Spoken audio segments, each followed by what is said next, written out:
So to the final of the men's coxed pairs.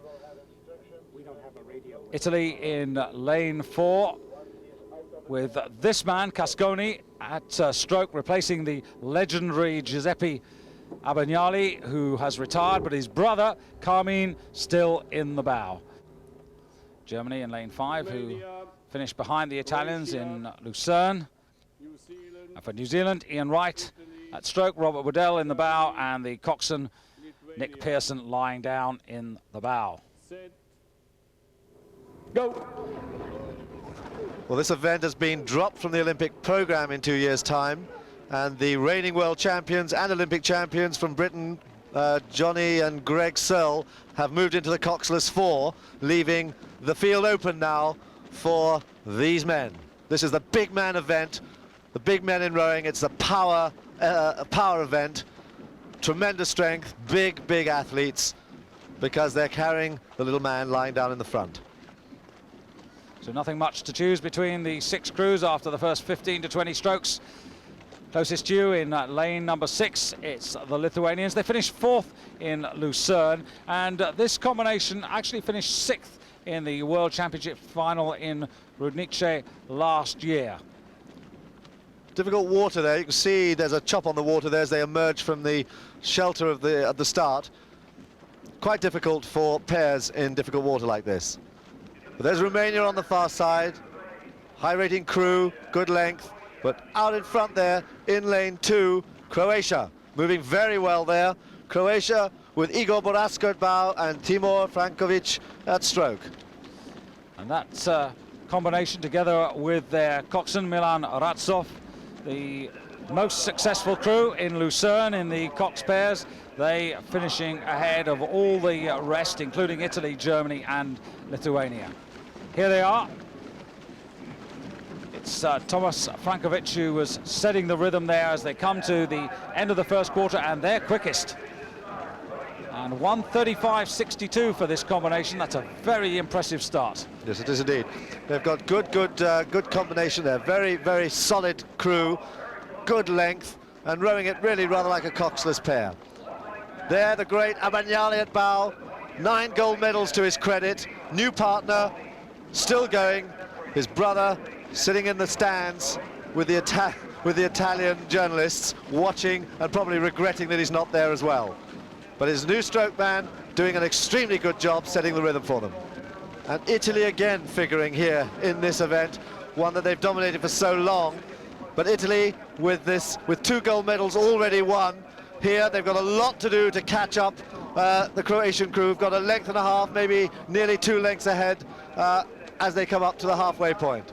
New Zealand, who entered the coxless pair event here as well, but didn't make such an impression, are now here in the final. But it's Croatia looking very long and strong out in front.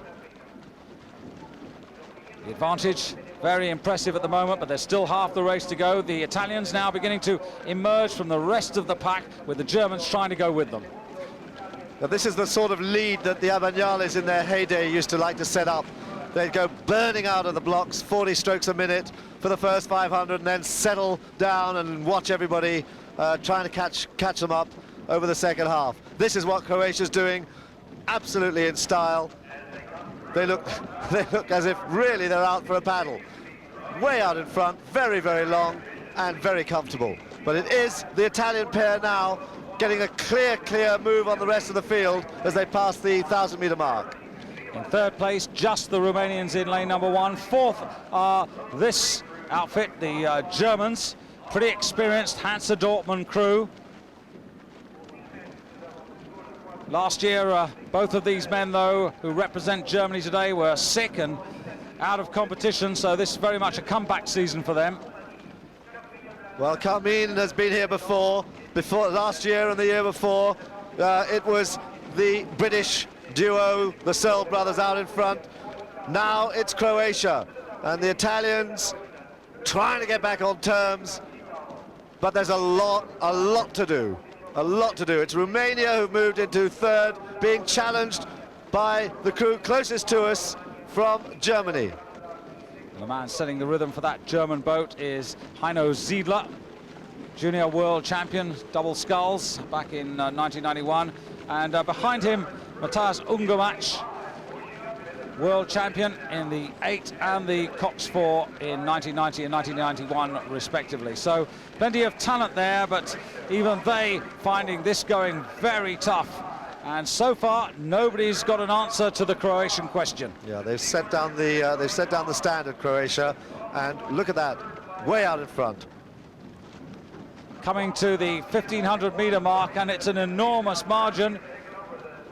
And Igor Boraska and Tomas Frankovic, I wonder if they're feeling a bit frightened by the amount of lead they've got. But nevertheless, they're through in exactly 5 minutes. The Italians clear in second place, then the Germans. Very, very close with the Romanians there for the bronze medal. That's where there might be a bit of a fight, but here are the Croatians, and they should gain confidence now, hearing the crowd and hearing the support. The Croatians are only at 33 strokes a minute. That is remarkably cool rowing for them right out in front. Everybody else here at 36, 37. New Zealand up at 38, trying to get back on terms. Bit short there for such big men, but Croatia really have it in hand and only now beginning to push the rate. But only just, still at 34. Italy beginning to move, Italy coming up to them, still clear water though.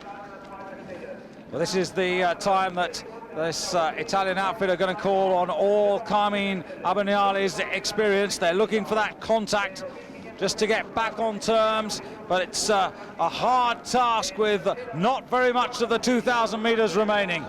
Yeah, I mean, the Croatians have still got that in hand, that movement in hand, but the Italians are moving now. The Croatians are heavily rigged. Maybe they cannot respond with a higher rate, maybe they cannot turn it up because the Italians are moving on them, but they ought to have enough there. They're nearly there, it's only about another 10, 15 strokes to go, but Italy are moving, they really have built it up. They're moving right to the line. Fantastic finish from Italy, half a length, still moving on Croatia. But I think Croatia are going to get there. They finally responded, they're finally pushing the rate. And it's Italy now, Italy at 42, trying to close the gap, moving all the time, Croatia tiring, but Croatia have got there, about a canvas.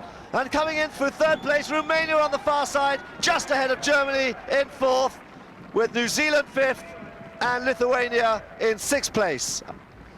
So pillar to post for the Croatians, but my goodness, they must have been pleased to have crossed the line there with the flying Italians closing on them with every stroke. Well, I think Italy will be very well pleased with that. A new partnership, and what a partnership, almost like the old days. So Croatia win their first gold medal of these championships, and indeed their first ever rowing gold. Well, they did it in the middle of the race. That's where it really counted. They'd stretched out and they really made the mark in that middle thousand.